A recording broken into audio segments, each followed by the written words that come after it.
Hello, my name is Vixer24, and today I'm gonna show you 3 ways to Grian-proof your redstone, starting from the simplest and going to the hardest. And this is number 1. As you can see, the redstone is pretty simple, and its best use is for short delays instead of long ones. So, when I press the button, as you can see, it locks down this one circuit, and it does not fire up anymore until the timer runs out. But, if you were to spam it, as you could tell, the timer keeps resetting, and no matter what, it won't stop resetting until you stop pressing the button. But if you want to use a lever, you can do that too. Just add a lever, add an observer next to the lever, and then add a hopper to the max length. And then when you spam it, the signal only comes out once, and that's pretty much it. This redstone is the simplest one of them all. Now, time for the second redstone. And here's the second one. It might look slightly daunting to anyone who hasn't done redstone, but it's still pretty simple. So, when you press the button, it dispenses a minecart, and underneath the minecart, there is a cobweb.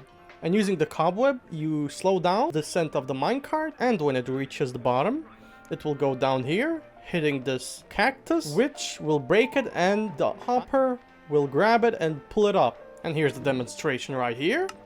And then it goes up. So when you press the button, the signal travels to here and activating the dispenser. In the dispenser, you need 2 minecarts. And when the minecart is dispensed, this will go from 4 signals to 2. In which case, it will unlock this comparator and will in turn lock this comparator, which will stop you from sending more signals in, and it'll only count 1 signal. So when the minecart is dispensed, it goes down here, and when it's broken, the hopper will pick it up. Then the redstone comparator will set the signal to this block, which in turn will activate this and this redstone, and this redstone will deactivate this redstone torch and activate this torch, which will in turn dispense the item, which will go up, and then this redstone signal will be back to 4. If you press it with the lever, it will constantly go in a loop, and when the timer runs out, it will unlock, activate it again, and just keep going. If you want to make this longer, then you just need to add more cobwebs. And if 3 isn't enough, you can just make this go higher. But if you want the lever not to actually stay constantly on, you can just do this. When you press the lever, even if it's on or off, it will activate the observer, which will in turn send the signal and do the redstone. And even if you spam it, nothing will happen, because the redstone repeater is on max delay, and it will stop you from spamming it, which will in turn give it this enough time to lock down. This is still some pretty basic stuff, but the next one was the bane of my existence, because I have never done a flying machine in my life, and I gave up more than 3 times. Also, I would like to say that these redstone contraptions I have made do work, but I bet if you tried to compact them, you easily could.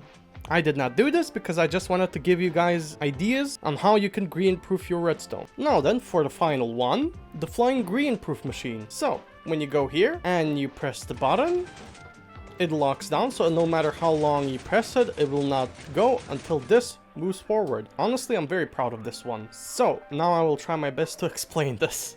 I am not gonna go to too much detail on how this works, but I will tell you the basics. So, when you activate this part of the redstone, it will push this minecart, and since there's a slime block here, it will push the minecart all the way up here, which in turn will activate this redstone, and then will activate this little redstone that will activate this part of the redstone, which is the same as this part.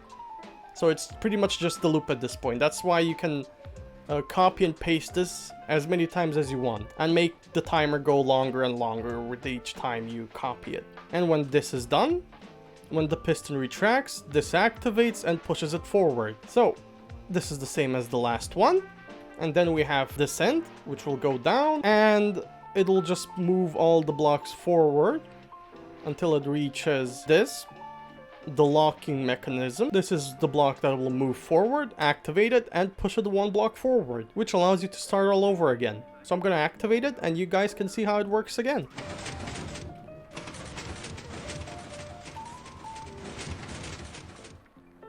So yeah, that's pretty much all there is to it. No matter how much you spam it, it'll stay locked until this moves forward, and you are allowed to do it again.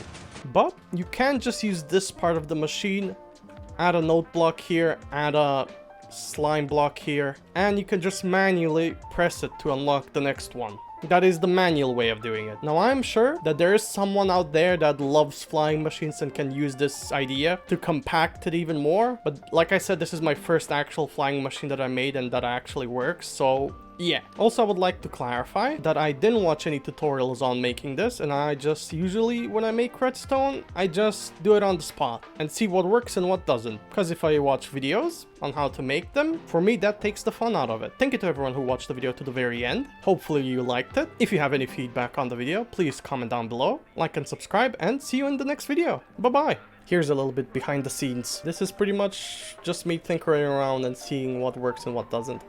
And as you can see now, this is the bane of my existence in trying to figure out how a flying machine works. And trust me, I hated every single part of it. I gave up like 3 times and said, no, I'm not gonna do this. And then after some time when I calmed down, I came back until I finally managed to make it work somehow. And as you can see, it just keeps on going and it keeps on going. These are all just trials and errors that had happened until it worked. And oh boy, at least I made it. As you can see, these are the ones that actually worked, those little thingies, and that's pretty much it. Those are the ones that actually started to work. See ya!